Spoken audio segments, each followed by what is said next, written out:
সূরা ইউসুফের 21 নম্বর আয়াতের শেষাংশে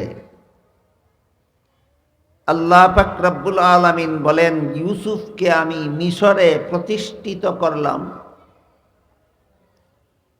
এর মাধ্যমে আমি তার দ্বারা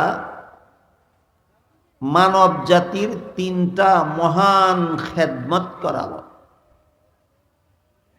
ইউসুফ আলাইহিস সালামের দ্বারা আল্লাহ মানুষের বিশেষ 3টা খেদমত আদায় করবেন। একটা হলো তিনি যুগশ্রেষ্ঠ স্বপ্ন তত্ত্ববিদ হবেন এবং মানুষের স্বপ্নের সঠিক ব্যাখ্যা বলে দেবেন, যেন স্বপ্নে প্রাপ্ত নির্দেশ মতো মানুষ উপকৃত হতে পারে। দ্বিতীয়টা হলো আল্লাহ তাকে নবী বানাবেন এবং নবী হয়ে মানুষকে হেদায়েতের পথে পরিচালনা করবেন। তৃতীয়টা হলো আল্লাহ তাকে মিশরের শাসনকর্তা বানাবেন, যাতে আল্লাহর বিধান মতো দেশ শাসনের আদর্শ তিনি জগৎবাসীর সামনে স্থাপন করতে পারেন। এই তৃতীয় বিষয় সম্পর্কে আলোচনা চলছে।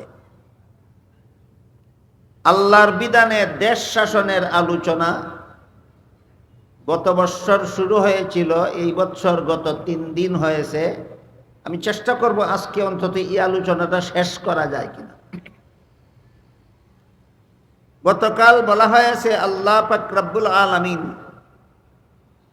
পবিত্র কোরআনের এক আয়াতে বলেছেন, যারা আল্লাহর বিধান মতে দেশ শাসন করে না তারা কাফির। আর এক আয়াতে আল্লাহ বলেছেন, যারা আল্লাহর বিধান মতো দেশ শাসন করে না তারা পাপিষ্ট। কাফির কেন বললেন, পাপিষ্ট কেন বললেন, পার্থক্যটা গতকালকে পরিষ্কারভাবেই আপনাদের সামনে বলা হয়েছে। তারপরও বিষয়টা যেহেতু গুরুত্বপূর্ণ এবং কঠিন এবং জটিল,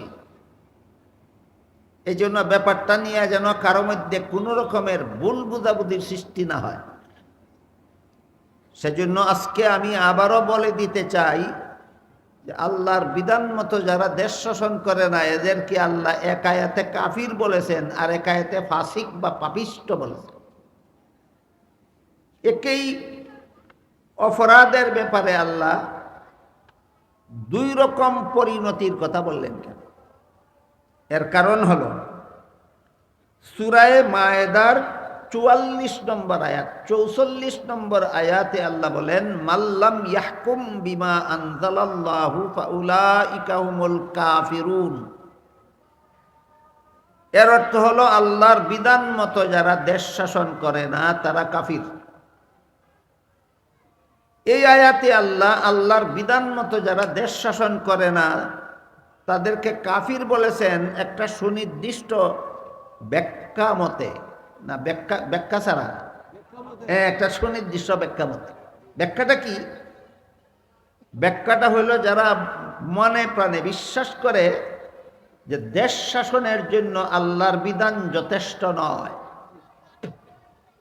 যারা অন্তরের দ্বারা বিশ্বাস করে যে দেশ শাসনের জন্য আল্লাহর বিধান যথেষ্ট নয়, এদেরকে আল্লাহ সূরা মায়েদার 44 নম্বর আয়াতে এই সমস্ত দেশ শাসনকর্তাদেরকে আল্লাহ কাফির বলেছেন।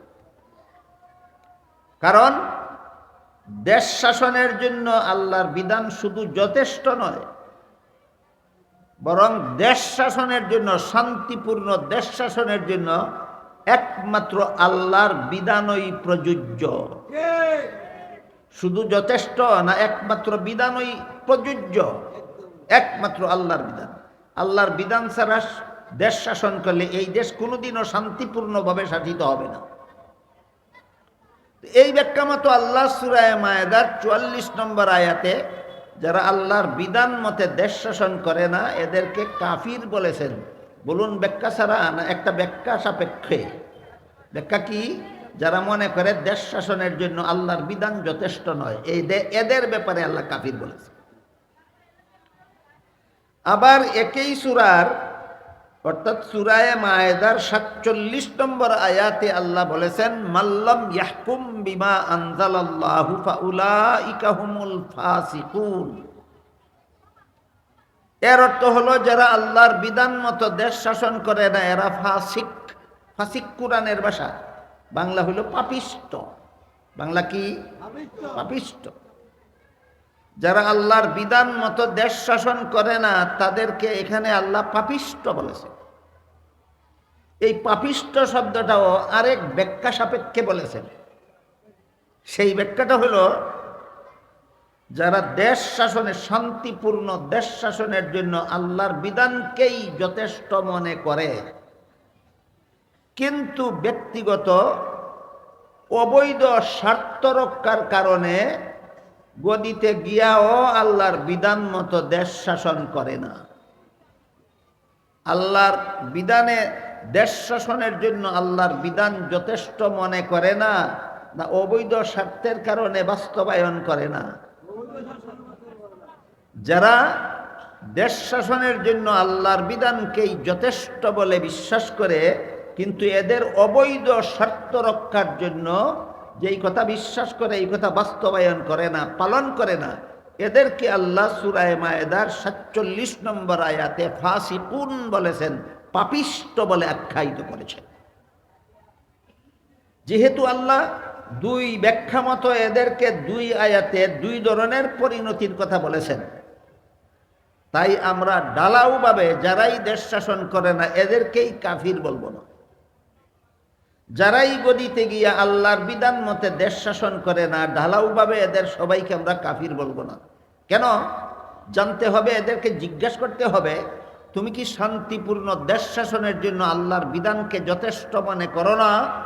যদি জবাবে বলে না, আল্লাহর বিধানকে দেশ শাসনের জন্য যথেষ্ট মনে করি না, তখন অবশ্যই এরা ৪৪ নম্বর আয়াতের ঘোষণা মতো কাফির সাব্যস্ত হবে। বিষয়টাকে আমি আপনাদেরকে বোঝাতে পারতেছি।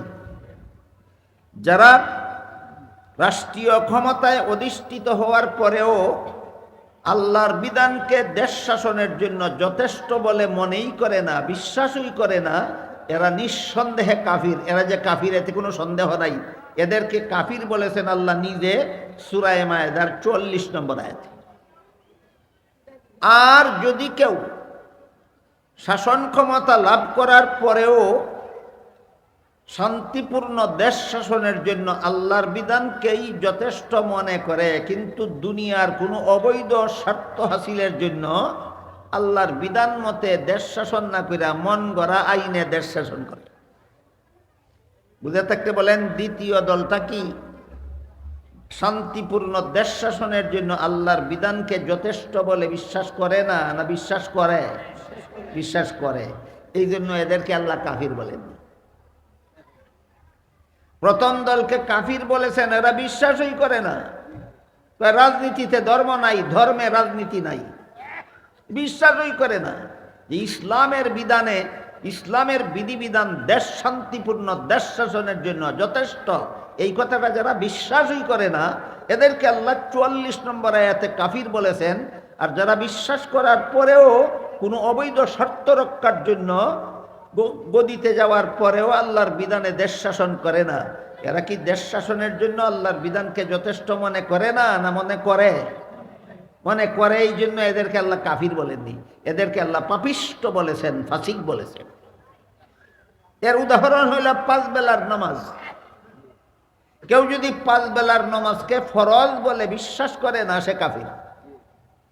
আর কেউ যদি ৫ বেলার নামাজকে ফরজ বিশ্বাস করার পরও পড়ে না, আপনাদের জানা থাকলে বলুন, সে কাফির না ফাসিক? এই উদাহরণটা বুঝতে বড় সহজ। যারা ৫ বেলার নামাজকে আল্লাহ কোরআনে ফরজ বলে ঘোষণা দিয়েছেন, আল্লাহ বলেন ইন্নাস সালাতা কানাত আলাল মুমিনিনা কিতাবাম মাওকুতা। এর অর্থ হলো নির্ধারিত সময়ে নামাজ আদায় করা মুমিনদের জন্য ফরজ করা হলো। এবং নির্ধারিত সময় ৫টার নাম হাদিস শরীফে রাসূল বলে দিয়েছেন, ফজর, জোহর, আসর, মাগরিব, এশা। এই ৫ বেলার নামাজকে আল্লাহ কোরআনে ফরজ বলে ঘোষণা করেছেন। সুতরাং কেউ যদি ফরজ বলে বিশ্বাস করে না, এর মানে হলো সে কোরআন মানে না, এই কারণে সে কাফের। আর কেউ যদি 5 বেলার নামাজকে ফরজ বলে বিশ্বাস করে, কিন্তু অলসতার কারণে, মূর্খতার কারণে, অজ্ঞতার কারণে, দুনিয়ার কোনো তুচ্ছ স্বার্থের লোভে পড়ে 5 বেলার ফরজ নামাজ পড়ে না, এরা কাফির হয় না, এরা ফাসিক হয়, এরা পাপিষ্ট সাব্যস্ত হয়। যেমন ভাবে 5 বেলার নামাজকে ফরজ বিশ্বাস না করলে কাফির হয়, আর বিশ্বাস করার পর না পড়লে ফাসিক হয়, ঠিক তেমনি ভাবে আল্লাহর বিধান মতে দেশ শাসন, দেশের শান্তিপূর্ণ দেশ শাসনের জন্য আল্লাহর বিধানকে যথেষ্ট বলে বিশ্বাস না করলে কাফির হয়। আর বিশ্বাস করার পরও যদি আল্লাহর বিধান মতো দেশ শাসন করে না, তাইলে কাফির হয় না, ফাসিক হয়, পাপিষ্ট হয়। গেল 2 আয়াতে এদেরকে আল্লাহ 2 ধরনের পরিণতির কথা বললেন কেন? এক আয়াতে বলেছেন এরা কাফির, আর এক আয়াতে বলেছেন এরা ফাসিক। বলুন তো, যে ব্যাখ্যায় কাফির বলেছেন সেই ব্যাখ্যায় ফাসিক না ভিন্ন ভিন্ন ব্যাখ্যা? এই হইল ভিন্ন ভিন্ন ব্যাখ্যা। অতঃপর এই একই সূরার 45 নম্বর আয়াতে আল্লাহ পাক রব্বুল আলামিন বলেন, মাল্লাম ইয়াহকুম বিমা আনজালাল্লাহু ফাউলাইকা হুমুজ জালিমুন। এর অর্থ হলো আল্লাহর বিধান মতো যারা দেশ শাসন করে না, এরা জালিম, এরা অত্যাচারী। জালিম কোরআনের ভাষা, এর বাংলা অর্থ অত্যাচারী। জালিম কোরআনের ভাষা, বাংলা অর্থ অত্যাচারী। তাহলে অত্যাচারী বললেন কেন? আল্লাহর বিধান মতো যারা দেশ শাসন করে না, এদেরকে আল্লাহ অত্যাচারী বললেন কেন? এই প্রশ্নের জবাবে তাফসীরের কিতাবে লেখা আছে, অত্যাচারী শব্দ ব্যবহার করে 45 নম্বর আয়াতে আল্লাহ ওই সমস্ত শাসনকর্তা যারা শাসন ক্ষমতা পাওয়ার পরও আল্লাহর বিধান মতে দেশ শাসন করে না, এদেরকে অত্যাচারী বলে আল্লাহ আরেকটা তথ্যের সন্ধান দিয়েছেন। সেটা হলো, এই সমস্ত সরকারের দেশে যত অন্যায়, অবিচার, জুলুম, অত্যাচার হবে, সবগুলি আল্লাহর বিধান মতে দেশ শাসন না করার ফসল। সবগুলি আল্লাহর বিধান মতো দেশ শাসন না করার ফসল। সুতরাং আল্লাহর বিধান মতে যারা দেশ শাসন করে না, কাফের হোক অথবা ফাসেক হোক, আল্লাহর বিধান মতো যারা দেশ শাসন করে না, এরা কাফের হোক অথবা ফাসেক হোক, এদের শাসিত দেশে অপকর্ম কোনোদিন বন্ধ হবে না। যারা আল্লাহর বিধান মতো দেশ শাসন করে না, এদের দেশে অপকর্ম কখনো বন্ধ হবে না। না চুরি বন্ধ হবে, না ডাকাতি বন্ধ হবে, না খুন খারাপি বন্ধ হবে, না সন্ত্রাস বন্ধ হবে, না জিনা বন্ধ হবে, না সুদকুরি বন্ধ হবে, না ঘুষকুরি বন্ধ হবে, না মদকুরি বন্ধ হবে, না গাঁজাকুরি বন্ধ হবে, না দুর্নীতি বন্ধ হবে, না জালিয়াতি বন্ধ হবে। এদের শাসিত দেশে কোনো অপকর্ম, মানুষের অপকর্ম বন্ধ করার একমাত্র ব্যবস্থা আল্লাহর বিধান। সুতরাং যেই দেশে আল্লাহর বিধান চলে না, সেই দেশে কোনো অপকর্ম সরকার বন্ধ করতে পারবে না। সুতরাং এই দেশের অপকর্মের পরিণতি হবে জুলুম, অত্যাচার। এই সমস্ত সারা দেশের সমস্ত জুলুম, অত্যাচারের দায় এই সরকারকে পরকালে আল্লাহর আদালতে বহন করতে হবে। এই কথাটা বোঝাবার জন্য আল্লাহ 45 নম্বর আয়াতে যে সমস্ত সরকারেরা আল্লাহর বিধান মতো দেশ শাসন করে না, এদেরকে জালিম বলেছেন, অত্যাচারী বলেছেন। বলেন 3 শব্দের 3টা ব্যাখ্যা আছে কিনা? 3 শব্দের 3টা ব্যাখ্যা আছে। কাফির বলেছেন যে আয়াতে, সেই আয়াতের মর্ম হইল যারা দেশ শাসনের জন্য আল্লাহর বিধানকে যথেষ্ট মনে করে না, এদেরকে বলেছেন কাফির। ফাসিক বলেছেন ওই সমস্ত শাসকদেরকে যারা দেশ শাসনের জন্য আল্লাহর বিধানকেই যথেষ্ট মনে করে, কিন্তু তার অবৈধ স্বার্থ রক্ষার জন্য বিধান মতো দেশ শাসন করে না, এদেরকে বলেছেন ফাসিক বা পাপিষ্ট।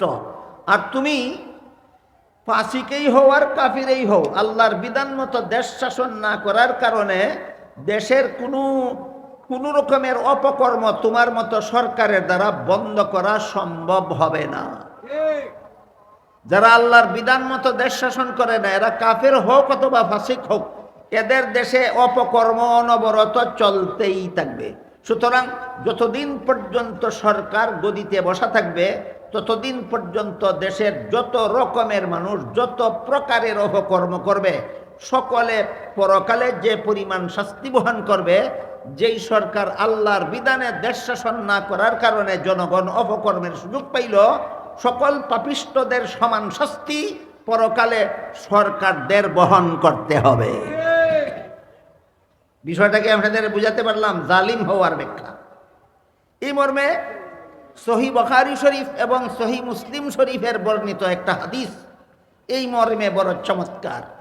হাদিসটা হলো আল্লাহ রসুল বলেন, আলা কুল্লুকুম রাইন ওয়া কুল্লুকুম মাসউলুন আন রাইয়াতিহি ফাল আমিরুল্লাযী আলান নাসি রাইন ওয়া হুয়া মাসউলুন আন রাইয়াতিহি ওয়ার রাজুলু রাইন আলা আহলি বাইতিহি ওয়া হুয়া মাসউলুন আনহুম ওয়াল মারআতু রাইয়াতুন আলা বাইতি বালিহা ওয়া ওয়ালাদিহি ওয়া হিয়া মাসউলাতুন আনহুম ওয়াল আবদু রাইন আলা মালি সাইয়্যিদিহি ওয়া হুয়া মাসউলুন আনহু আলা ফাকুল্লুকুম রাইন ওয়া কুল্লুকুম মাসউলুন আন রাইয়াতিহি। এই হাদিসটা সহিহ বুখারী শরীফের দুই জায়গাতে আছে। সহিহ বুখারী শরীফের এই হাদিসটা দুইবার বর্ণিত হয়েছে, এই জন্য এই হাদিসের দুইটা সংখ্যা আছে। একটা সংখ্যা হইল 2554, বুখারী শরীফের 2554 নম্বর হাদিস এটা। আবার বুখারী শরীফের 7138 নম্বরেও এই হাদিসটা উল্লেখ করা হয়েছে। আবার মুসলিম শরীফের 4618 নম্বর হাদিসটাও এইটা। সুতরাং এই হাদিসটা বুখারী শরীফে দুইবার, মুসলিম শরীফে একবার বর্ণিত হয়েছে। আপনাদের জানা থাকলে বলুন, বুখারী শরীফ আর মুসলিম শরীফ গলত হাদিসের কিতাব না সহিহ হাদিসের কিতাব? এই সহিহ হাদিসে আল্লাহর রাসূল সাল্লাল্লাহু আলাইহি ওয়াসাল্লাম বলেন, আলা কুল্লুকুম রাইন, ভালো রকম স্মরণ রেখো, তোমাদের প্রত্যেকেই দায়িত্বশীল, তোমাদের প্রত্যেকেই দায়িত্বশীল এবং প্রত্যেককেই কিয়ামতের দিন আল্লাহর কাছে যার যার দায়িত্ব সম্পর্কে জবাবদেহি করতে হবে। যেই তার দায়িত্ব পালনে ত্রুটি করবে তার সেই ত্রুটির জন্য পরকালে আল্লাহর কাছে শাস্তি ভোগ করতে হবে। তা আমাদের প্রত্যেকেই যে দায়িত্বশীল, নবী যে তার উম্মতকে, সমস্ত উম্মতকে সম্বোধন করে বলেছেন তোমাদের প্রত্যেকেই দায়িত্বশীল এবং প্রত্যেকটা দায়িত্বশীলকেই পরকালে আল্লাহর কাছে দায়িত্ব লঙ্ঘন করার শাস্তি বহন করতে হবে। তাই বিষয়টা আরো খুলাসা করার জন্য আল্লাহ রসুল কতগুলি দায়িত্বের ব্যাখ্যা দিয়েছেন। এক নম্বর ব্যাখ্যায় আল্লাহ বলেন, রসুল বলেন, ফাল আমিরুল্লাযী আলান নাসি রাইন ওয়া হুয়া মাসউলুন আন রাইয়াতিহি। দায়িত্বশীলদের মধ্যে এক নম্বর দায়িত্বশীল হলো সরকার। তোমরা সবাই দায়িত্বশীল, এক একজনের এক এক রকম দায়িত্ব আছে। এর মধ্যে সবচেয়ে বড় দায়িত্ব হইল সরকারের। সবচেয়ে বড় দায়িত্ব কার? সরকারের। সরকারকে তার দায়িত্ব সম্পর্কে কিয়ামতের দিন আল্লাহর কাছে জবাব দিতে হবে। সরকারের দায়িত্ব কি? ওই যে বলছিলাম, সরকারের কাছে জনগণের কটা প্রাপ্য আছে? 6টা। সরকারের কাছে জনগণের প্রাপ্য আছে 6টা। একটা প্রাপ্য যদি পরিশোধ করার বাকি থাকে, একজন নাগরিকের যদি সরকারের কাছে যে প্রাপ্যগুলি আছে এগুলি পরিশোধ করার বাকি থাকে, এর জন্য সরকারকে পরকালে আল্লাহর দরবারে শাস্তি ভোগ করতে হবে। যে 6টা প্রাপ্য আছে জনগণের সরকারের কাছে, এর মধ্যে 6 নম্বর প্রাপ্যটার নাম ছিল নিরাপত্তা। 6 নম্বর প্রাপ্যটার নাম ছিল নিরাপত্তা। বলেছিলাম সেখানেই নিরাপত্তার 2টা দিক আছে। একটা হলো দেশের বাইরের শত্রুদের হামলা থেকে দেশের জনগণকে নিরাপত্তা দিতে হবে, একটা নিরাপত্তার একদিক। আর একটা হলো দেশের ভিতরে জনগণের কেউ যেন কাউকে হামলা করতে না পারে, কেউ যেন কাউকে খুন করতে না পারে, কেউ যেন কারো সম্পদ জুড়ে দখল করতে না পারে। আদালতের মাধ্যমে এর নিরাপত্তার ব্যবস্থা করতে হবে। তাহলে নিরাপত্তা কত প্রকার হইল? 2 প্রকার। একটা হইল বাহিরের শত্রুর আক্রমণ থেকে নিরাপত্তা, আর একটা হইল ভিতরে যেন একে অপরের শত্রু হইয়া কাউকে কেউ অন্যায় কষ্ট দিতে না পারে, কারো সম্পদ অন্যায়ভাবে গ্রহণ করতে না পারে। আদালতের মাধ্যমে দেশের জনগণের পারস্পরিক নিরাপত্তা রক্ষা করা, এটাও সরকারের কাছে জনগণের প্রাপ্য। এর মধ্যে এক নম্বরটা হইল বাহির শত্রুর আক্রমণ থেকে দেশের জনগণকে নিরাপত্তা দেওয়া, এটা সরকারের কাছে জনগণের দায়িত্ব। এই পর্যন্ত আল্লাহর বিধান বুঝে থাকলে বলুন, বাংলাদেশের জনগণকে, বাংলাদেশের স্বাধীনতার পর থেকে চলিত বৎসর পর্যন্ত বাংলাদেশের জনগণকে, নিরীহ জনগণকে ইন্ডিয়ার বিএসএফ নিরীহ জনগণকে সদা সর্বদাই বাংলাদেশের সীমান্তে হত্যা করে মারে কিনা? এটার থেকে কি কোনো সরকার বাংলাদেশের জনগণকে নিরাপত্তা দিতে পেরেছে? পারেনি। তাহলে বাংলাদেশ স্বাধীন হওয়ার পর থেকে বিএসএফ বাংলাদেশের যত নিরপরাধ নিরীহ জনগণকে গুলি করে হত্যা করেছে, প্রত্যেকটা হত্যার জন্য এই গদিনিসীন সরকারকে কাল হাসরের মাঠে আল্লাহর আদালতে শাস্তি ভোগ করতে হবে। মনে করছো দুনিয়াতে আমার বিচার করার মতো কেউ নাই, এই জন্য আমি খালাস? খালাস না। দুনিয়ার বিচার শেষ বিচার নয়, দুনিয়ার বিচার শেষ বিচার নয়, আখিরাতের বিচার শেষ বিচার। এই জন্য দেশের শাসন ক্ষমতা লাভ করা এটা দিল্লির লাড্ডু না, কিন্না গিল্লা লাইলেই খালাস। দেশের শাসন ক্ষমতা দখল করা এটা কোনো গাছের গুটা না, ফাইদা গিল্লা লাইলেই খালাস। দেশের শাসন ক্ষমতায় যেদিন থেকে বসেছ সেদিন থেকে বাইরের শত্রু কি পরিমাণ নির্যাতন তোমার দেশের জনগণকে করলো, এর বিচার যদি তোমার করার ক্ষমতা না থাকে, ফেরাউনের মতো গদি দেখা মর্যাদা ধরে রাখছিলে কেন? হাসরের মাঠে আল্লাহর আদালতে তোমার এই অপরাধের কারণে শাস্তি ভোগ করতে হবে। গেল বাইরের শত্রুদের হামলার থেকে দেশের জনগণকে নিরাপত্তা দেওয়া, এটাও সরকারের, মুসলমান সরকারের একটা দায়িত্ব এবং সরকারের কাছে দেশের জনগণের প্রাপ্য। আরেকটা হইল ভিতরের কেউ যেন কারো শত্রু হতে না পারে। অন্যায়ভাবে একই দেশের এক নাগরিক অন্যায়ভাবে আরেক নাগরিককে যেন হামলা করতে না পারে, এক নাগরিক আরেক নাগরিককে যেন আঘাত করতে না পারে, এক নাগরিক আরেক নাগরিককে যেন হত্যা করতে না পারে, এরকম নিরাপত্তার ব্যবস্থা প্রদান করা আদালত প্রতিষ্ঠার মাধ্যমে এটাও সরকারের কাছে জনগণের প্রাপ্য। সুতরাং দেশের ভিতরে যদি কোনো মজলুম, কোনো জালিমের হাতে নির্যাতিত হয়, আর সরকার যদি আদালতের মাধ্যমে তাকে সুবিচারের ব্যবস্থা করে না দেয়, তাহলে যত মজলুম যত অত্যাচারীর কাছে যত রকমের অত্যাচারিত হবে, সকল প্রকার জালিম, দেশের সমস্ত জালিমরা যে পরিমাণ শাস্তি ভোগ করবে আল্লাহর কাছে, যে সরকারের দেশে এতগুলি জালিম তৈরি হইল, সেই সরকারকে একা দেশের সমস্ত জালিমের সমপরিমাণ শাস্তি আল্লাহর দরবারে ভোগ করতে হবে। এই জন্য বলেছিলাম দেশের গদি দখল করা এটা দিল্লির লাড্ডু না, কিন্না গিল্লা লাইলেই খালাস। কিন্না গিল্লা লাইলে খালাস না। আমি বলি দেশের গদিতে যারা বসে এরা খালাসের পথে গেছে না, এরা মাছের মতো আদার দিয়া ডাকনা দেওয়া কাটাওয়ালা বড়ি গিলছে। আদার দিয়া ডাকা কাটা বিশিষ্ট বড়ি যখন মাছে গিলে, তখন বড়ি দেখা গিলে না, মজার আদার দেখা গিলে। গিলার পরে খবর হয় যে এটা আদার ছিল না, এটা আমার ধ্বংসের কারণ ছিল। তেমনি ভাবে আমার মনে হইতেছে আমাদের বাংলাদেশের গদিতে যত সরকারই বসে, এরা শুধু গদির মুনাফা, গদি হাসিল করার মজার আদারটাই দেখে, কিন্তু এই গদির হক আদায় না করলে কি পরিমাণ শাস্তি হাসরের মাঠে ভোগ করতে হবে এই কাটাওয়ালা বড়িটা দেখে না। সুতরাং মাছের বড়ি গিলা আর আমাদের দেশের সরকারের গদি দখল করা আমার দৃষ্টিতে সমান। মাছে যেমন ভাবে গিলবার সময় মনে করে মজার জিনিস পাইছি খাইয়া লই, ঠিক তেমনি ভাবে আমাদের দেশের রাজনৈতিক নেতারা গদিত গিয়ে ওই মনে করে মজার জিনিস পাইছি খাইয়া লই, মজার জিনিস পাইছি খাইয়া লই। আপনারা বলেন তো, আপনারা যে দেশে বাস করেন, এই দেশের আদালতে কি মজলুমরা শতকরা 100% সুবিচার পায়?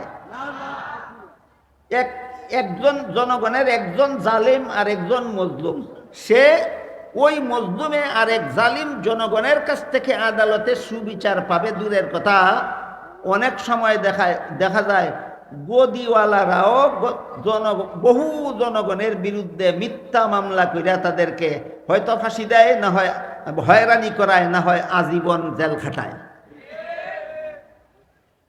সরকার নিজে যদি কোনো নিরপরাধী জনগণের উপর, দেশের কোনো নিরপরাধী বাসিন্দার উপর মিথ্যা মামলা করে হয়তো তাকে ফাঁসি দেয়, আর না হয় জেল খাটায়, আর না হয় বছরের পর বছর হয়রানিতে ভুগায়, আর মনে মনে আত্মতৃপ্তিতে আনন্দ বোধ করে, মনে করে আমার বিরোধিতা করছিল তোমরা, মজা শিখাইয়া দিছি। সরকার কারো বিরুদ্ধে মিথ্যা মামলা করে যদি তারে ফাঁসি দিতে পারে, সরকার কারো বিরুদ্ধে মিথ্যা মামলা করে যদি তাকে জীবনের জন্য জেলখানায় ঢুকাইয়া দিতে পারে, সরকার কারো বিরুদ্ধে মিথ্যা মামলা করে যদি বছরের পর বছর তারে হয়রানি বুগাইতে পারে, মনে মনে বড় খুশি হয় যে মজা শিখাইয়া দিছি, আর জীবনে আমারে গদির থেকে লামানির আন্দোলন করবেনি বুঝ। বলেন এরকম করতে পারলে সরকার দুঃখিত হয় না আনন্দিত হয়? হাদিস শরীফে রাসূল করিম সাল্লাল্লাহু আলাইহি ওয়াসাল্লাম এটা আনন্দের ব্যাপার বলেছেন না কি ব্যাপার বলেছেন শুনেন। হাদিস শরীফে রাসূল করিম সাল্লাল্লাহু আলাইহি ওয়াসাল্লাম বলেন, কেউ যদি জেনে শুনে কারো বিরুদ্ধে মিথ্যা মামলা করে, কেউ যদি জেনে শুনে কারো বিরুদ্ধে মিথ্যা মামলা করে, কৌশলে আদালত থেকে মামলার রায়টাও তার পক্ষে নিয়ে যায়। আদালত থেকে মিথ্যা মামলার রায় পাওয়ার জন্য বিভিন্ন কৌশল অবলম্বন করা হয়। একটা হলো উকিলের জেরা, একটা হলো মিথ্যা সাক্ষী, একটা হলো মিথ্যা কসম খাওয়া, এই ধরনের যে কোনো কৌশল। রসুল বলেন মিথ্যা মামলা জেনে শুনে কেউ যদি কারো বিরুদ্ধে মিথ্যা মামলা করে আর যে কোনো কৌশলে রায়টাও তার পক্ষে নিয়ে যায়, আল্লাহর রসুল বলেন সে আদালত থেকে রায় নিল না, জাহান্নামের অগ্নিকুণ্ড সংগ্রহ করলো, যেটাকে আমাদের ভাষায় বলতে পারি জাহান্নামের সার্টিফিকেট সংগ্রহ করলো। কোনো জালিম যদি কোনো মজলুমের বিরুদ্ধে মিথ্যা মামলা করে আদালত থেকে রায় গ্রহণ করে, বুঝে থাকলে বলুন আনন্দের ব্যাপার না জাহান্নামের সার্টিফিকেট সংগ্রহ করার ব্যাপার? জাহান্নামের সার্টিফিকেট সংগ্রহ করাটা খুশির ব্যাপার না দুঃখের ব্যাপার? তাহলে এরা কেমন বোকা না বুদ্ধিমান? এরা বুদ্ধিমান না বোকা যারা আদালতে মিথ্যা মামলা করিয়া কৌশলে চাপাবাজির মাধ্যমে মিথ্যা সাক্ষীর মাধ্যমে আদালত থেকে রায় গ্রহণ করে মজলুম নির্দোষীদের উপর মজলুমদের উপর জুলুম অত্যাচার চালায়। এরা আনন্দ করার কিছু নাই। সেই দিন হাসরের বিচারে বুঝবা তুমি এই মিথ্যা মামলার রায় পাইছিলা না, তুমি জাহান্নামের একটা সার্টিফিকেট পাইছিলা। একইভাবে অন্যদিন আমি আপনাদেরকে বলেছি আল্লাহ পাক রব্বুল আলামিন পবিত্র কোরআনের এক আয়াতে দেশের চুরি বন্ধ করার জন্য সরকারদেরকে যে বিধান দিয়েছেন, যারা দেশ শাসন করে এদেরকে আল্লাহ কোরআনে নির্দেশ দিয়া বলেন আস-সারিকু ওয়াস-সারিকাতু ফাকতাউ আইদিয়াহুমা। আল্লাহ বলেন চোর পুরুষ হোক অথবা মহিলা হোক, সরকারের দল আদালতের মাধ্যমে চোরের হাত কাটার বিধান বাস্তবায়ন করো। একটা চোরের হাত কাটলে আর কোনো চোর কোনোদিন হাত কাটার ভয়ে চুরি করার সাহস করবে না, আর যার হাত কাটা হইল সেও জীবনে আর কোনোদিন চুরি করার সাহস করবে না। সুতরাং আল্লাহর বিধান মতো কোনো সরকার যদি চোরের হাত না কেটে কোনোভাবে ছেড়ে দেয়, কোনো চোরকে 5 বছর জেল খাটাইয়া ছেড়ে দেয়, কোনো চোরকে 10 বছর জেল খাটাইয়া ছেড়ে দেয়, কোনো চোরকে টানাত কিছু কয়েক হাজার টাকা, এটার কি কয় সেলামি লইয়া ছেড়ে দেয়। কি কয়? সেলামি। কোনো চোরকে থানায় সেলামি নিয়ে ছেড়ে দেয়, কোনো চোরকে কয়েক মাসের জেল খাটাইয়া ছেড়ে দেয়। এ সারা ভাইয়া করে কি, ওই যে সেলামি দেওয়া লাগছে থানায় গিয়া, ওই যে কয়েক মাস জেল কাটানি লাগছে, এটার প্রতিশোধ নিতে গিয়া আগে যে পরিমাণ চুরি করত ছেড়ে দেওয়ার পরে এর থেকে 100 গুণ বেশি চুরি করে। তাহলে সরকার চোরদেরকে যে সাজা দেয়, এই সাজার দ্বারা চুরি বন্ধ হওয়ার কোনো সুযোগ হয় না, চুরি আরো বাড়তে থাকে। সুতরাং আল্লাহর বিধান মতো চুরি বন্ধ করার ব্যবস্থা আদালতের মাধ্যমে যেই সরকারে করে না, এই দেশের সরকারের চুরি ছামারি কিয়ামত পর্যন্ত বন্ধ হবে না। আপনারা বলেন বাংলাদেশ স্বাধীন হওয়ার পর থেকে আজকে কত বছর চলে? 53 বছর। 53 বছর। এই 53 বছরের ভিতরে বাংলাদেশে চুরি বন্ধ হয়েছে না দিন দিন চুরি বাড়তেই আছে? কেন? আদালত নাই, জেল নাই, তাহলে চুরি বাড়ে কেন? আল্লাহর বিধান মতো দেশ শাসন করে না। আল্লাহ যেভাবে চুরি বন্ধ করার ব্যবস্থা দিয়েছেন সেইভাবে চুরি বন্ধ করে না। এই জন্য চুর দায় কিছু জরিমানা দেয়, এর ফলে তার ডাবল প্রতিশোধ আদায় করে। এইভাবে আল্লাহর বিধান বাস্তবায়ন না করার কারণে এই যে চুরি চামারি দেশে বাড়তেই থাকে।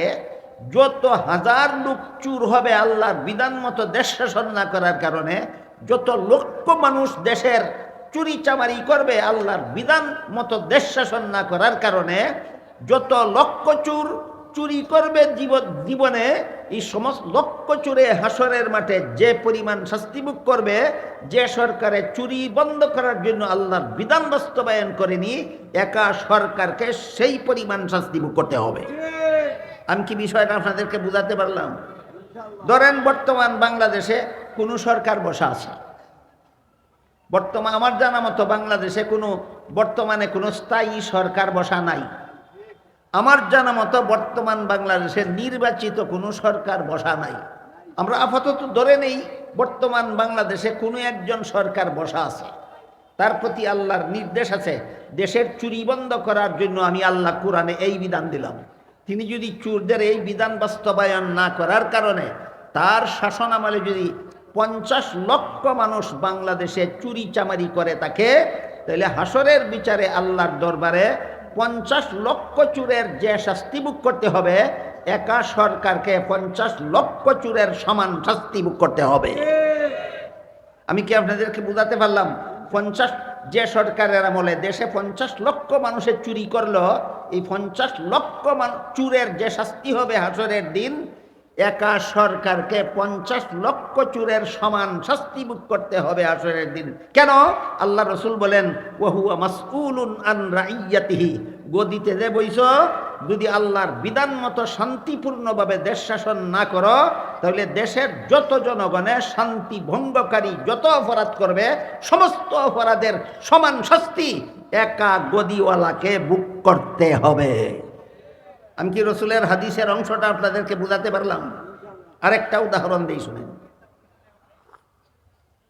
জিনা বন্ধ করার জন্য, সমাজের জিনা বন্ধ করার জন্য, দেশের জিনা বন্ধ করার জন্য আল্লাহ পাক রব্বুল আলামিন কোরআনে বিধান দিয়া বলেন, আয-যানিয়াতু ফাজ-যানি ফাজলিদু কুল্লা ওয়াহিদিম মিনহুমা মিআতা জালদা। এর মর্মার্থ হলো আল্লাহ কোরআনে বলেন, জিনাকারিনী পুরুষ অথবা জিনাকার নারী যদি অবিবাহিত হয় আর উভয়েই যদি নিজের ইচ্ছায় জিনা করে থাকে, জিনার শাস্তির জন্য যে শাস্তিটা এখানে আল্লাহ বলে দিয়েছেন, এই শাস্তির জন্য 2টা শর্ত আছে।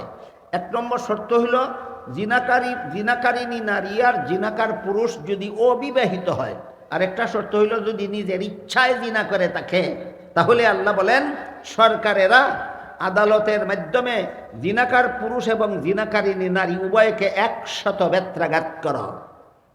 কোরআনের কথাটা বুঝে থাকলে বলুন, দেশের জিনা বন্ধ করার জন্য আল্লাহ কোরআনে কোনো ব্যবস্থা দেননি। কি ব্যবস্থা? জিনাকারের 100 বেত। কি ব্যবস্থা? জিনাকারের 100 বেত। প্রয়োগ করবে কোনো মুফতি, প্রয়োগ করবে কোনো মৌলবী, প্রয়োগ করবে কোনো গ্রামের মুরল মাতব্বর, প্রয়োগ করবে কোনো জনগণ পাবলিক, না প্রয়োগের দায়িত্ব সরকারের? তাহলে জিনাকারকে 100 বেত্রাঘাত করা যা আল্লাহর বিধান, দায়িত্বটা সরকারের। সুতরাং যেই দেশের সরকার জীবনে কোনোদিন কোনো জিনাকারকে 100 বেত্রাঘাত করেনি, আল্লাহর বিধান বলে এই দেশে কিয়ামত পর্যন্ত কেউ জিনা বন্ধ করতে পারবে না। তাইলে চুরি বন্ধ করার স্থায়ী বিধান মানুষের মন গড়া আইনে আছে না আল্লাহর আইনে আছে? জিনা বন্ধ করার স্থায়ী বিধান মানুষের মন গড়া আইনে আছে না আল্লাহর আইনে আছে? আল্লাহর আইনে আছে স্থায়ী ব্যবস্থা, তোমরা গ্রহণ করো না, মন গড়া ব্যবস্থা মতো দেশ চালাও। এই জন্য জীবনে কোনোদিন জিনা বন্ধ হবে না, জীবনে কোনোদিন চুরি বন্ধ হবে না, এই দেশে জীবনে কোনোদিন ডাকাতি বন্ধ হবে না, এই দেশে জীবনে কোনোদিন খুন খারাপি বন্ধ হবে না, এই দেশে জীবনে কোনোদিন সন্ত্রাস বন্ধ হবে না, এই দেশে কোনোদিন সুদকুরি, ঘুষকুরি, মদকুরি, গাঞ্জাকুরি বন্ধ হবে না। এই দেশে কোনোদিন দুর্নীতি, জালিয়াতি বন্ধ হবে না, একমাত্র কারণ আল্লাহর বিধান মতো দেশ শাসন না করার কুফল। আমি কি আপনাদেরকে বোঝাতে পারলাম আল্লাহর বিধান মতে দেশ শাসন করার সুফল এবং কুফল কিভাবে হয়? আল্লাহর বিধান মতো দেশ শাসন করার সুফল হইল আল্লাহর বিধান মতো চুরির বিচার করলে এই দেশে আর চুরি থাকবে না। আল্লাহর বিধান মতো জিনার বিচার করলে এই দেশে আর জিনা হবে না। আল্লাহর বিধান মতো সন্ত্রাসের দণ্ডবিধি প্রয়োগ করলে এই দেশে আর সন্ত্রাসের গন্ধ থাকবে না।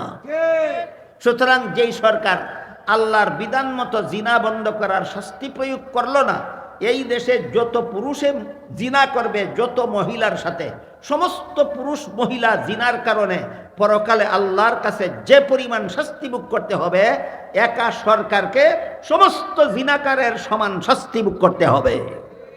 এইটাই হইল হাদিসের ব্যাখ্যা। রাসূল বলেছেন, তোমরা যারা দেশের সরকার, তোমরা সমস্ত দেশবাসী সম্পর্কে কিয়ামতের দিন আল্লাহর কাছে জবাব দিতে হবে। আমি কি আপনাদেরকে বুঝাতে পারলাম সরকারকে দেশবাসী সম্পর্কে আল্লাহর কাছে কি জবাব দিতে হবে? দেশবাসীর কেউ জিনা করে থাকলে আল্লাহ দেখবেন তুই জিনার বিচার আল্লাহর বিধান মতো করছিলে কিনা, না করে থাকলে সমস্ত জিনাকারের সমান শাস্তি সরকারকে ভোগ করতে হবে আল্লাহর দরবারে। বুখারী শরীফের হাদিসে আল্লাহর রাসূল বলে গেছেন। আপনাদের রাসূল জীবনে কতগুলি মিথ্যা কথা বলেছেন? একটাও না। তাইলে যে সরকারে আল্লাহর বিধান মতো জিনা বন্ধ করে না, যে সরকারে আল্লাহর বিধান মতো চুরি বন্ধ করে না, যে সরকারে আল্লাহর বিধান মতো ঘুষখুরি বন্ধ করে না, যে সরকারে আল্লাহর বিধান মতো মদখুরি বন্ধ করে না, যে সরকারে আল্লাহর বিধান মতো গাঞ্জাখুরি বন্ধ করে না, যে সরকারে আল্লাহর বিধান মতো দুর্নীতি বন্ধ করে না, যে সরকারে আল্লাহর বিধান মতো জালিয়াতি বন্ধ করে না, এই সরকারের দেশে যত চুরি করবে, যত ডাকাতি করবে, যত সুদ করে যত সুদ খাবে, যত ঘুষ করে যত ঘুষ খাবে, যত মদ করে যত মদ খাবে, যত গাঞ্জা করে যত গাঞ্জা খাবে, যত জিনা করে যত জিনা করবে, যত সন্ত্রাসী যত সন্ত্রাস করবে, যত খুনি যত খুন করবে, যত দুর্নীতিবাদ যত দুর্নীতিবাদী করবে, যত জালিয়াতিকারী যত জালিয়াতি করবে, সবগুলির যে পরিমাণ শাস্তি, যে সরকার আল্লাহর বিধান মতো দেশ শাসন করে না তাকে একাই ভোগ করতে হবে সমস্ত অপরাধীদের সমান শাস্তি।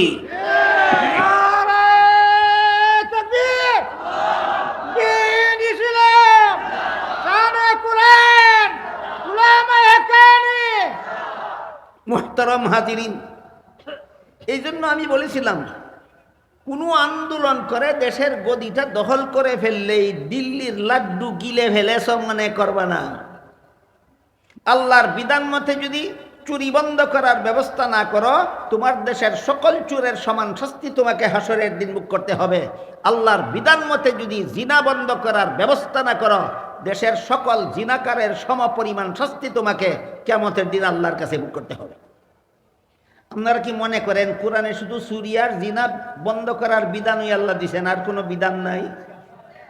কোরআনে কি পরিমাণ বিধান আছে এই ব্যাপারে আল্লাহ পাক রব্বুল আলামিন বলেন, আল-ইয়াউমা আকমালতু লাকুম দীনাকুম ওয়া আতমামতু আলাইকুম নি'মাতি ওয়া রাদিতু লাকুমুল ইসলাম দীনা। আজকে আমি তোমাদের ইসলামের বিধিবিধান পরিপূর্ণ করে দিলাম। বিগত কয়েকদিনে আমি আপনাদেরকে বারবার বলেছি, এই পরিপূর্ণতার সংক্ষিপ্ত সার হলো সর্বযুগের সর্বলোকের সব সমস্যার সমাধান। আল্লাহ যে ইসলামের বিধিবিধান পরিপূর্ণ করে দিয়েছেন তার সংক্ষিপ্ত ব্যাখ্যা কি?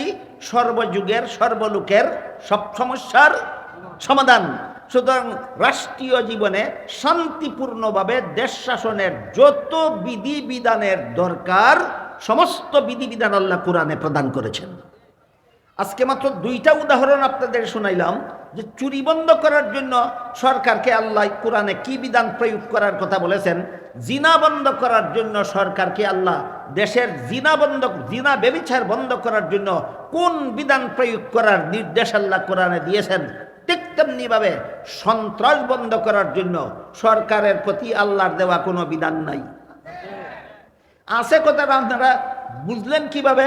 ওই কথার থেকে আল্লাহ বলেন সর্বযুগের সর্বলোকের সব সমস্যার সমাধান। সর্বযুগের সর্বলোকের সব সমস্যার সমাধান যদি থাকে, তাহলে শুধু চুরির সমাধান আছে, চুরি বন্ধ করার সমাধান আছে, জিনা বন্ধ করার সমাধান আছে, সন্ত্রাস বন্ধ করার সমাধান নাই। সন্ত্রাস বন্ধ করার সমাধান দিয়া আল্লাহ পাক রব্বুল আলামিন পবিত্র কোরআনের এক আয়াতে বলেন, এখানে হাফিজ আছে কি কেউ? সম্ভবত সূরা মায়েদার 33 নম্বর আয়াত, কেউ হাল্লে বের করে দেন। আল্লাহ পাক রব্বুল আলামিন সন্ত্রাস বন্ধ করার বিধান কোরআনে দিয়েছেন। আমার জানা মতো একমাত্র কোরআন ছাড়া জাতীয়ভাবে অথবা আন্তর্জাতিকভাবে সন্ত্রাস দমন করার ব্যবস্থা দুনিয়ার না কোনো ধর্মে আছে, না কোনো মতবাদে আছে, না কোনো রাজনীতিতে আছে। সন্ত্রাস দমন ব্যবস্থা একমাত্র আল্লাহর বিধান কোরআনে আছে।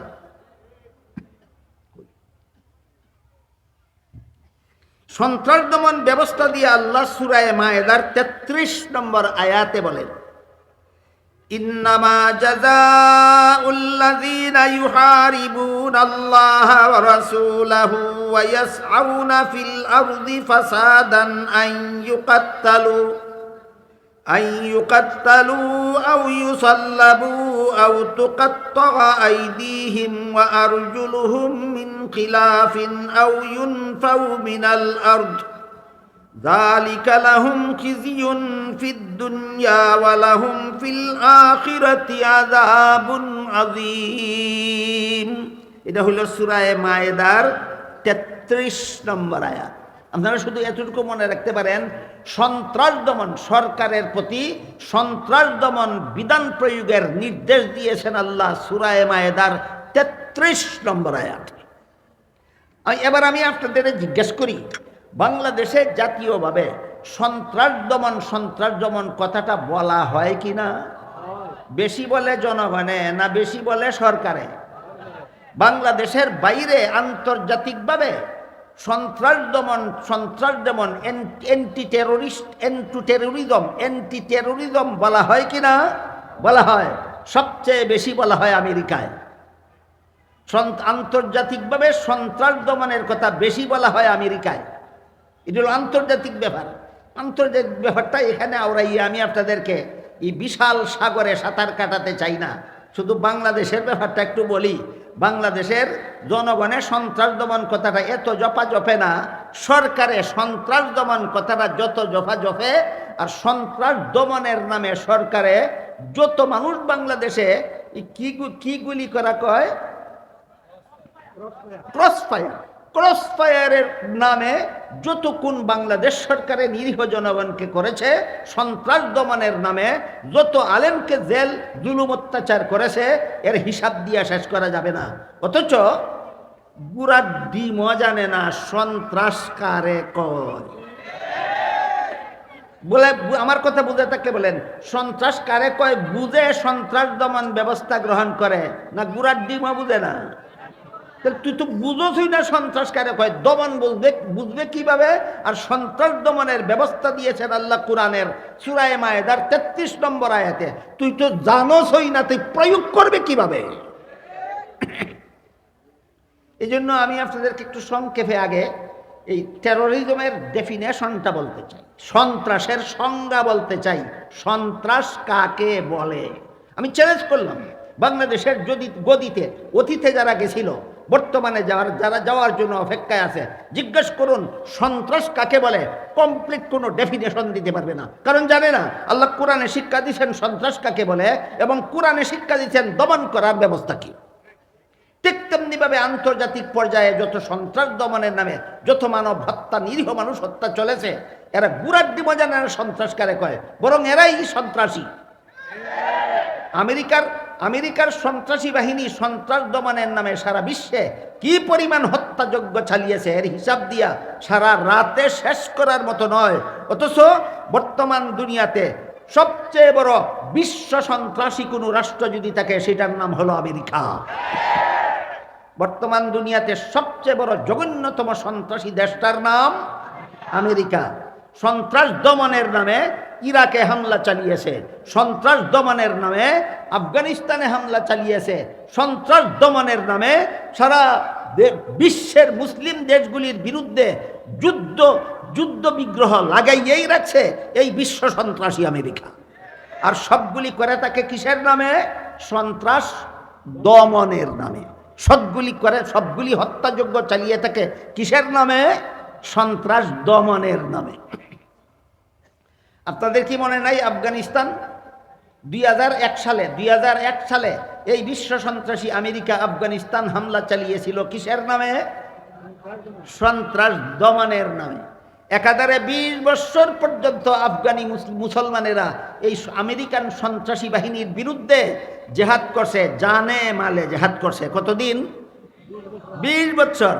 20 বছরের জেহাদের মোকাবেলায় বিশ্ব সন্ত্রাসী আমেরিকার লাল কুত্তার বাহিনী টিকতে না পেরে জুতার বাড়ি খেয়ে চুরের মতো পলায়ন করে আফগানিস্তান ছেড়েছে। সুতরাং পরিষ্কার হয়ে গেল, সন্ত্রাসীদের বিজয় নাই, সন্ত্রাসীদের বিজয় নাই। আফগানিস্তানে হামলা চালালো কিসের নামে? সন্ত্রাস দমনের নামে। জিজ্ঞাসা করা হইল আফগানিস্তানে কি সন্ত্রাস হইল? কয় আফগানিস্তানের সন্ত্রাস হইল মোল্লা উমর, কি নাম একজন, উসামা বিন লাদেন। তারে আমাদের হাতে সমঝাইয়া দাও, এই উসামা বিন লাদেন সন্ত্রাসী, আমরা বিচার করব। উসামা বিন লাদেনকে আমাদের হাতে সমঝাইয়া দাও। তারা বলল সে যে সন্ত্রাসী এটা প্রমাণ করো, বিচার দরকার হইলে আমরা করব, প্রমাণের আগেই তোমাদেরকে বিচারের জন্য তোমাদের হাতে সমঝাইয়া দেব কেন? কোনো যুক্তি মানতে রাজি না, কোনো তর্ক মানতে রাজি না, কোনো দলিল মানতে রাজি না, কোনো প্রমাণ মানতে রাজি না। বাইনা ধরলো, দিলে দাও, নাইলে আমরা হামলা করব। কেন হামলা করবা? কয় সন্ত্রাস দমনের জন্য হামলা করব। এই নামে 2001 সালে বিশ্ব সন্ত্রাসী আমেরিকানরা আফগানিস্তানের উপর হামলা করে। এর 3 বছর পরেই সারা বিশ্বে প্রতিবাদের ঝড় উঠল। কোন অপরাধে আমেরিকান মুসলমানদের উপর হামলা করেছো দেখাও, দেখাইতে পারে না। এখন কি করলো? 3 বছরের পরবর্তী 3 বছর পরেই ইরাকের মুসলমানদের উপর হামলা করে বসলো এই বিশ্ব সন্ত্রাসী আমেরিকা। ইরাকের মুসলমানদের উপর কোন অজুহাতে হামলা করলো? বলল তৎকালীন ইরাকের প্রেসিডেন্ট সাদ্দাম মানবতা বিধ্বংসী অস্ত্র আবিষ্কার করেছে। মানবতা বিধ্বংসী অস্ত্র কয় ওই সমস্ত অস্ত্রকে যেই অস্ত্র যুদ্ধের ময়দানে ব্যবহার করলেও শুধু যোদ্ধারা মরে না, দেশের নিরীহ জনগণ মরে, ছাপ হয়ে যায়। এই কারণে আন্তর্জাতিক আইনে এইরকম গণবিধ্বংসী অস্ত্র তৈরি করা নিষিদ্ধ। এমন নিষিদ্ধ অস্ত্র তুমি তৈরি করেছ, অভিযোগ দিল ইরাকের প্রেসিডেন্ট সাদ্দামের বিরুদ্ধে। সাদ্দাম বলল কোথায় তৈরি করেছি দেখাও, আমি দেখাতে পারলে আমি শাস্তি বহন করব। বলে দেখাবো না। কি করতে চাও? হামলা করব। কেন? সন্ত্রাস দমনের জন্য। কোথায়? সন্ত্রাসের তো কোনো অস্তিত্ব নাই। গায়ের জোরেই হামলা করে বসলো। 2004 সালে ইরাকের উপর হামলা করে বসলো। সেখান থেকে জুতা পেটা খেয়ে ইরাক থেকে বিতাড়িত হয়েছে এই বিশ্ব সন্ত্রাসী আমেরিকা। এরপরে আমেরিকা বিদায় হওয়ার পরে সাদ্দামকে ঈদুল আজহার রাত্রে আমেরিকার দালালেরা, এক প্রকার নামদারি মুসলমান খ্রিস্টানের দালাল আমাদের দেশেও আছে, এই দালালেরা ইরাকের প্রেসিডেন্ট সাদ্দামকে ফাঁসি কাস্তে ঝুলিয়েছিল একমাত্র সন্ত্রাসের অভিযোগে। অথচ সন্ত্রাসের কোনো নামগন্ধও সেখানে পাওয়া যায় না। যখন আবার সারা বিশ্বে প্রতিবাদ উঠল, কোন অপরাধে সাদ্দাম ইরাকের উপর আমেরিকান বাহিনী হামলা করলো, আমরা তো কোনো যুক্তি খুঁজে পাই না। তখন করছে কি? 2004 সালের 11 সেপ্টেম্বরে খ্রিস্টানেরা যুক্তি পরামর্শের মাধ্যমে বাংলাদেশের জার্মান দূতাবাসে একটা আন্তর্জাতিক সেমিনারের আয়োজন করেছিল। এই সেমিনারের মূল আলোচ্য বিষয় ছিল সন্ত্রাস দমন ব্যবস্থা। সেই সেমিনারে বক্তব্য দেওয়ার জন্য জার্মানি একজন শিক্ষিত লোক প্রফেসর হ্যান্স নামের, তাকে মূল বক্তব্য পাঠ করার জন্য আনা হয়েছিল। 2004 সালের 11 সেপ্টেম্বরে বাংলাদেশস্থ জার্মানি দূতাবাসের উদ্যোগে একটা আন্তর্জাতিক সেমিনার হয়েছিল। সেমিনারের হেডিং ছিল সন্ত্রাস দমন ব্যবস্থা। বক্তব্য দিয়েছিল খ্রিস্ট ধর্মে বিশ্বাসী প্রফেসর হ্যান্স তার বক্তব্যে বলেছিল ইসলাম ধর্মটাই সন্ত্রাসী ধর্ম। ইসলামের নবী মুহাম্মদ নিজেই ছিল সন্ত্রাসী। সুতরাং আফগানি মুসলমানদের উপর হামলা করার জন্য নতুন কোনো অপরাধের দরকার নাই। তোমাদের ধর্মটাই সন্ত্রাসী ধর্ম, তোমাদের নবী নিজেই সন্ত্রাসী। ইরাকি মুসলমানদের উপর হামলা করার জন্য কোনো কারণ দর্শাবার দরকার নাই। ইসলাম ধর্মটাই সন্ত্রাসী, ইসলামের নবী নিজেই ছিল সন্ত্রাসী। আপনাদের দোয়ায় আল্লাহর মেহেরবানিতে আমি তখন থেকে সারা বিশ্বের যে কোনো দেশে গিয়েছি সন্ত্রাসের কমপ্লিট ডেফিনেশন বলে দিয়েছি। এইটার নাম হইল সন্ত্রাস। আর কুরআন সূরা মায়েদার 33 নম্বর আয়াতে সন্ত্রাস দমনের ব্যবস্থা প্রদান করেছে। সুতরাং সারা বিশ্বে সন্ত্রাস দমনের নামে লাল কুত্তার দল যে মুসলমানের হত্যাযজ্ঞ চালিয়েছে, এটা সন্ত্রাস দমন নয়, সন্ত্রাস দমনের নামে সন্ত্রাস পরিচালনা করা। সংক্ষেপে কিছু বলে ফেলেছি, সময় নষ্ট হয়ে গেল। আপনাদের মূল কথার দিকে যাই। আমি আপনাদেরকে বলতে চাই, বাংলা যে কোনো দেশ শাসনের জন্য আল্লাহর পক্ষ থেকে শুধু চুরি দমনের বিধান দেওয়া হয়নি, শুধু জিনা দমনের বিধান দেওয়া হয়নি, শুধু খুন খারাপি দমন করার বিধান দেওয়া হয়নি, শুধু সন্ত্রাস দমনের বিধান দেওয়া হয়নি, সকল প্রকার অপরাধ বন্ধ করার বিধান দুনিয়ার আর কোনো ধর্মে নাই, দুনিয়ার আর কোনো ইজমে নাই, দুনিয়ার আর কোনো মতবাদে নাই, দুনিয়ার কোনো রাজনৈতিক থিওরিতে নাই। সকল প্রকার অপরাধ বন্ধ করে শান্তিপূর্ণ দেশ শাসনের বিধান আছে একমাত্র ইসলামে, একমাত্র কোরআনে। তাই উদাহরণস্বরূপ আজকে শুধু জিনা বন্ধ করার কি বিধান আল্লাহ কোরআনে দিয়েছেন বলেছি। আজকে শুধু চুরি বন্ধ করার বিধান সরকারকে, কি বিধানের দ্বারা চুরি বন্ধ করবে সরকার, এর উদাহরণ দিয়েছি। আরেকটা উদাহরণ দিয়ে আজকের মতো কথা শেষ করি, অসমাপ্ত কথা আগামীকাল বলবো। সেটা হলো সন্ত্রাস দমনের বিধান আল্লাহ পাক রব্বুল আলামিন কোরআনে দিয়েছেন। কোরআন ছাড়া দুনিয়ার কোনো না রাজনৈতিক কোনো মতবাদে সন্ত্রাস দমনের ব্যবস্থা আছে, না কোনো পলিটিক্যাল লিডারের কাছে সন্ত্রাস দমনের ব্যবস্থা আছে, না কোনো দেশের সরকারের কাছে সন্ত্রাস দমন ব্যবস্থা আছে, না বিশ্ব সন্ত্রাসী আমেরিকার কাছে সন্ত্রাস দমন ব্যবস্থা আছে। সন্ত্রাস দমনের বিধান আল্লাহ পাক রব্বুল আলামিন সূরা মায়েদার 33 নম্বর আয়াতে প্রদান করেছেন। তাহলে সন্ত্রাস দমন ব্যবস্থাটা কোরআনে আল্লাহ কি দিলেন সেটা বোঝার আগে বুঝতে হবে সন্ত্রাসের পরিপূর্ণ সংজ্ঞা, টেরোরিজমের কমপ্লিট ডেফিনেশন পরিপূর্ণভাবে বুঝতে হবে আমাদের। সন্ত্রাস কাকে বলে? সূরা মায়েদার 33 নম্বর আয়াতের ব্যাখ্যায় মুফাসসিরিনে কেরাম তাফসীরের কিতাবে লিখেছেন, 3টা জিনিসের সমষ্টির নাম সন্ত্রাস। কটা জিনিসের সমষ্টির নাম? 3টা জিনিসের সমষ্টির নাম সন্ত্রাস। 3টা কাজ একত্র হইলে সন্ত্রাস হয়। এই 3টা কাজ পৃথক পৃথক থাকলে সন্ত্রাস হয় না। 3 কাজের প্রথম কাজ হইল দলবদ্ধতা। সুতরাং একা কেউ সন্ত্রাস করতে পারে না। বুঝে তাকে বলেন একা একা সন্ত্রাস হয় না দল বেঁধে সন্ত্রাস হয়? যে 3 কাজের দ্বারা সন্ত্রাস হয় এর প্রথম কাজ হইল দলবদ্ধতা, 2 নম্বর কাজ হইল অস্ত্রের ব্যবহার। খালি হাতে কেউ সন্ত্রাস করতে পারে না। আপনারা এখানে একা বসেছেন না দলবদ্ধ? তাইলে কি আপনারাই সন্ত্রাসী? না। কেন? আপনাদের অস্ত্র নাই। আমি বিশ্বাস করি আপনারা এখানে অস্ত্র নিয়ে আসেননি, অস্ত্র নেওয়ার কোনো দরকারও এখানে নাই, এখানে খালি হাতে এসেছেন। সুতরাং আপনারা সন্ত্রাসী নন। 2 নম্বর কাজ হইল অস্ত্রের ব্যবহার। 3 নম্বর কাজ হইল নির্দোষের উপর হামলা।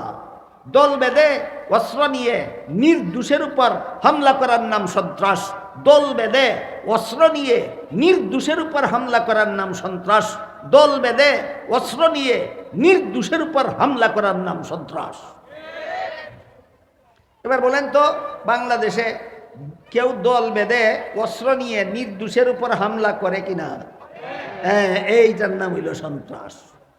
এই সন্ত্রাস প্রথমত 2 প্রকার, একটা জাতীয় সন্ত্রাস, একটা আন্তর্জাতিক সন্ত্রাস। সন্ত্রাস প্রথমত কত প্রকার? 2 প্রকার, একটা জাতীয় সন্ত্রাস আর একটা আন্তর্জাতিক সন্ত্রাস। উভয়টাই আবার 2 প্রকার। জাতীয় সন্ত্রাসটাও 2 প্রকার, আন্তর্জাতিক সন্ত্রাসটাও 2 প্রকার। জাতীয় সন্ত্রাসের 2 প্রকার হইল, একটা হইল অস্ত্র সন্ত্রাস আর একটা হইল তথ্য সন্ত্রাস। আন্তর্জাতিক সন্ত্রাসও 2 প্রকার, একটা অস্ত্র সন্ত্রাস আর একটা তথ্য সন্ত্রাস। সুতরাং সর্বমোট সন্ত্রাসের সংখ্যা হইল 4 প্রকার। জাতীয় অস্ত্র সন্ত্রাস, জাতীয় তথ্য সন্ত্রাস, আন্তর্জাতিক অস্ত্র সন্ত্রাস, আন্তর্জাতিক তথ্য সন্ত্রাস। আমরা আজকে অথবা আগামীকাল, আজকে আমাদের এই বছরে এই সম্মেলনে আন্তর্জাতিক সন্ত্রাস সম্পর্কে আলোচনা করতে যাব না। যত সামান্য ইঙ্গিত আপনাদেরকে দিলাম আফগানিস্তান আর ইরানের সন্ত্রাসী হামলার ব্যাপারে। এছাড়া আর আন্তর্জাতিক সন্ত্রাসের আলোচনায় আমরা যাচ্ছি না, আমরা জাতীয় সন্ত্রাসের আলোচনায় যাচ্ছি। জাতীয় সন্ত্রাস দুই প্রকার, একটা অস্ত্র সন্ত্রাস, একটা তথ্য সন্ত্রাস। অস্ত্র সন্ত্রাস কাকে বলে? দল বেঁধে অস্ত্র নিয়ে নির্দোষের উপর শারীরিকভাবে যদি হামলা করা হয়, এটার নাম অস্ত্র সন্ত্রাস।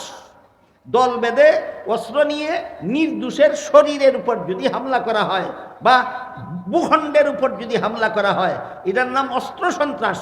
আর শরীরের উপর হামলা নয়, ভূখণ্ডের উপর হামলা নয়, দল বেঁধে অস্ত্র নিয়ে নির্দোষ ধর্মের উপর, নির্ভেজাল ধর্মের উপর যদি মিথ্যা অপবাদ আরোপ করা হয়, এটার নাম তথ্য সন্ত্রাস। একটা দল অস্ত্রের বলে সত্য ধর্ম ইসলামের বিরুদ্ধে মিথ্যা অপবাদ রটায়, এটা অস্ত্র সন্ত্রাস না তথ্য সন্ত্রাস। উভয় প্রকার সন্ত্রাস দমন ব্যবস্থা আল্লাহ পাক রব্বুল আলামিন কুরআনে প্রদান করেছেন, আর কোথাও নাই। আমার কথাগুলি বুঝে থাকলে আপনারা বলুন, সন্ত্রাস দমনের দায়িত্বটা পাবলিকের, আলেমদের, মুফতিদের, একমাত্র সরকারের? সন্ত্রাস দমনের দায়িত্বটা একমাত্র সরকারের। কাজেই সরকার যদি সন্ত্রাস কাকে বলে চিনেই না আর আল্লাহর দেওয়া সন্ত্রাস দমন ব্যবস্থা গ্রহণ করে না, এই দেশে কিয়ামত পর্যন্ত সন্ত্রাস বন্ধ হবে না। এই দেশে কিয়ামত পর্যন্ত যত লক্ষ মানুষের যত সন্ত্রাসী কর্মকাণ্ড করবে, যত খুন খারাপ করবে, যত লুটতরাজ করবে, সবগুলির কারণে সমস্ত সন্ত্রাসীরা পাবে যেই পরিমাণ শাস্তি। যেই সরকার গদি পাইয়াও কোরআনের বিধান মতো সন্ত্রাস দমন ব্যবস্থা চালু করলো না, একা সেই সরকারকে হাসরের মাঠে বুক করতে হবে সমস্ত সন্ত্রাসীদের সমান শাস্তি। এই জন্য আমি বারবার বলে থাকি, দেশের গদি দখল করা দিল্লির লাড্ডু না, গিল্লা লাইলেই খালাস। আল্লাহর রসুল পরিষ্কার ভাষায় বলে দিয়েছেন, আলা কুল্লুকুম রাইন ওয়া কুল্লুকুম মাসউলুন আন রাইয়াতিহি। তুমি দেশের গদি দখল করেছ, গদিতে বসেছ, রেডি থাকো। এই জনগণের প্রাপ্যগুলি যদি তুমি পরিশোধ করতে না পারো, আর ন্যায় বিচার যদি দেশে প্রতিষ্ঠা করতে না পারো, তাহলে যে দেশে যত জালিম, যত অত্যাচারী, যত নিষ্ঠুর মানুষ দুর্বলের উপর যত রকমের জুলুম অত্যাচার করবে, সবে পাবে যে পরিমাণ শাস্তি।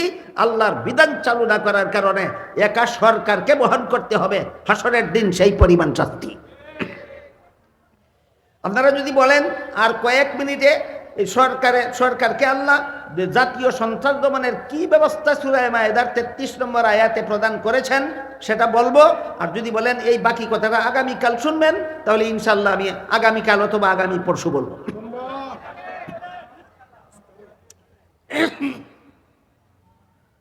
দেখুন, একটু বুঝে শুনে বলুন, কিছুটা কঠিন হবে। কি দেশ শাসন করা কি খুব সোজা নাকি মনে করেন? দেখি এর বই পড়ার মতো দেশ শাসন ব্যবস্থা না? একটু কঠিন আছে, একটু কঠিন আছে। এতক্ষণ বলেছি সন্ত্রাসের ডেফিনেশন। সন্ত্রাস কাকে বলে? দল বেঁধে অস্ত্র নিয়ে নির্দোষের উপর হামলা করার নাম সন্ত্রাস। এটা দমন করার দুইটা ব্যবস্থা আছে, একটা প্রাথমিক ব্যবস্থা, একটা চূড়ান্ত ব্যবস্থা। এবার বলুন, জাতীয় সন্ত্রাস দমনের কটা ব্যবস্থা আছে? দুইটা, একটা প্রাথমিক, একটা চূড়ান্ত। একটা প্রাথমিক, একটা চূড়ান্ত।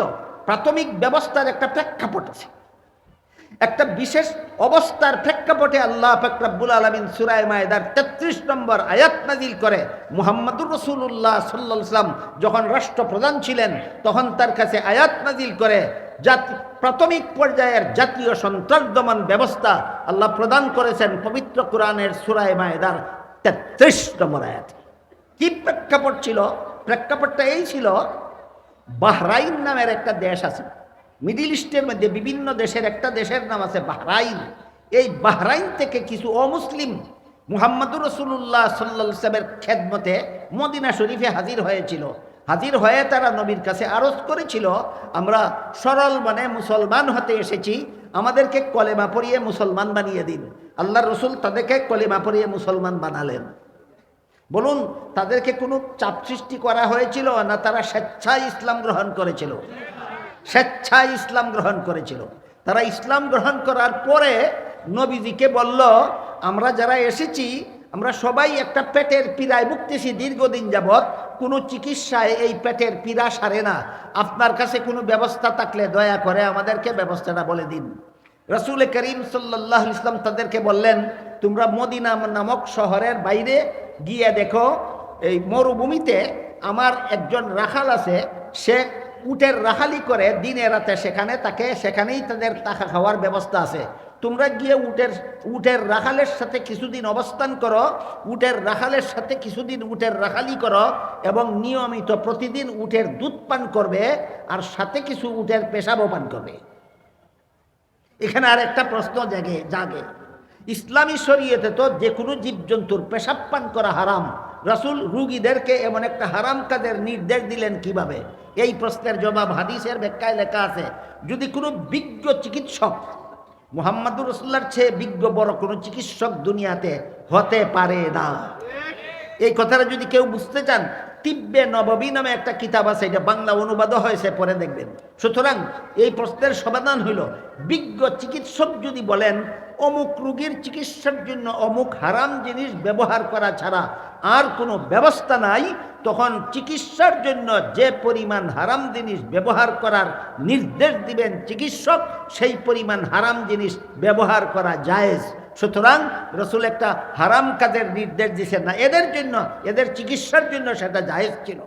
রাসূলের নির্দেশক্রমে এই বাহরাইন থেকে আগত নৌ মুসলিমের দল মদিনার বাইরে গিয়া রাখালকে খুঁজে বের করলো, রাখালকে নবীর নির্দেশের কথা বলল, রাখালের সাথে নিয়মিত খাওয়া দাওয়া করে, রাত্রে থাকে এবং উটের রাখালি করে এবং প্রতিদিন উটের দুধ পান করে এবং উটের কিছু পেশাব পান করে।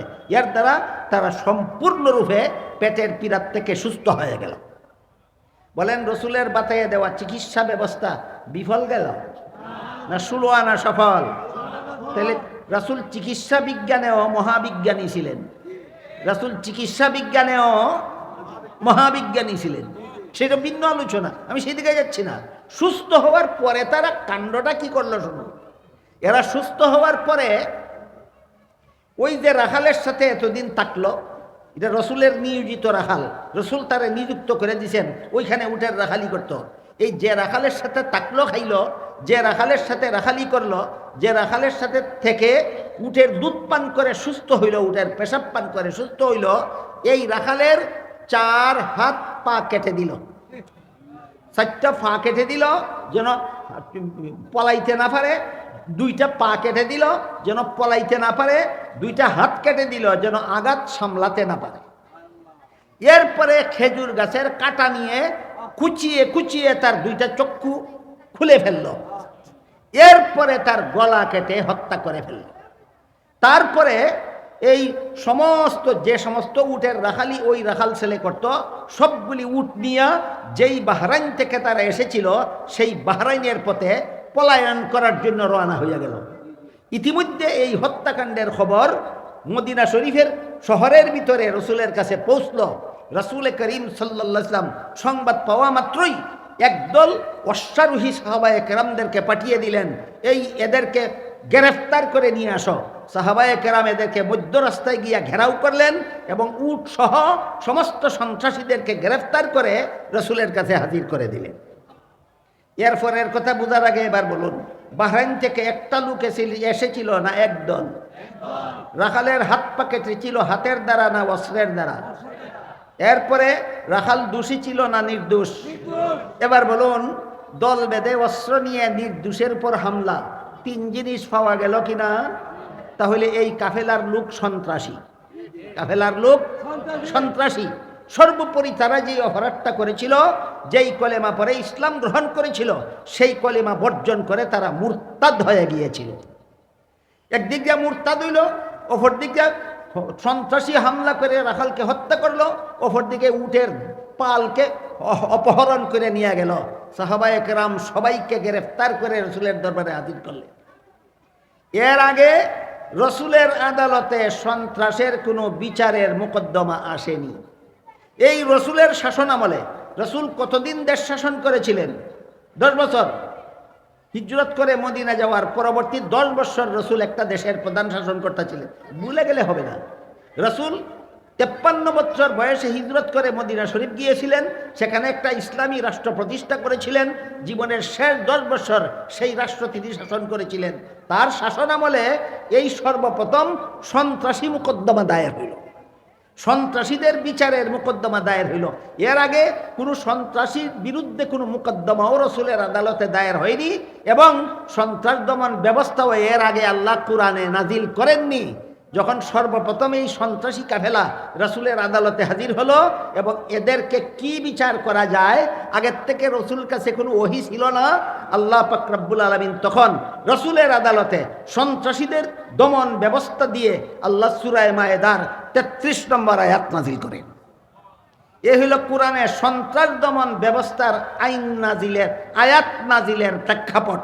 আমি ইনশাল্লাহ আগামীকাল বলবো এই আয়াতে আল্লাহ সন্ত্রাস দমনের কি ব্যবস্থা প্রদান করেছিলেন এবং রসুল কিভাবে সন্ত্রাস দমন ব্যবস্থা প্রয়োগ করেছিলেন। আজকে শুধু এতটুকু কথা জিজ্ঞাসা করি, আল্লাহ শুধু দেশ শাসনের বেলায় চুরি বন্ধ করার বিধান দিয়েছেন, জিনা বন্ধ করার বিধান দিয়েছেন, খুন বন্ধ করার বিধান দিয়েছেন, না সন্ত্রাস দমনের বিধানও কোরআনে দিয়েছেন? সুতরাং যেই দেশের সরকার আল্লাহর দেওয়া বিধান মতো সন্ত্রাস দমন করবে না, তার পরিণতি হবে দুইটা। 1 নম্বর, এই দেশে কিয়ামত পর্যন্ত সন্ত্রাস বন্ধ হবে না। 2 নম্বর, এই দেশের সমস্ত সন্ত্রাসীরা পরকালে যে পরিমাণ শাস্তি ভোগ করবে, একা সরকারকে সমস্ত সন্ত্রাসীদের সমান শাস্তি ভোগ করতে হবে। কেন? আল্লাহর রাসূল বলেছেন, আলা কুল্লুকুম রাইন ওয়া কুল্লুকুম মাসউলুন আন রাইয়াতিহি। দেশের সরকার হইছ দেশের সমস্ত জনগণের অপরাধের সমান শাস্তি একা তোমাকে ভোগ করতে হবে। আল্লাহ আপনাদেরকে আমাদেরকে বুঝার তৌফিক দান করুন, আমিন। সুবহান রাব্বিকা রাব্বিল ইজ্জাতি আম্মা ইয়াসিফুন ওয়া সালামুন আলাল মুরসালিন ওয়ালহামদুলিল্লাহি রাব্বিল আলামিন।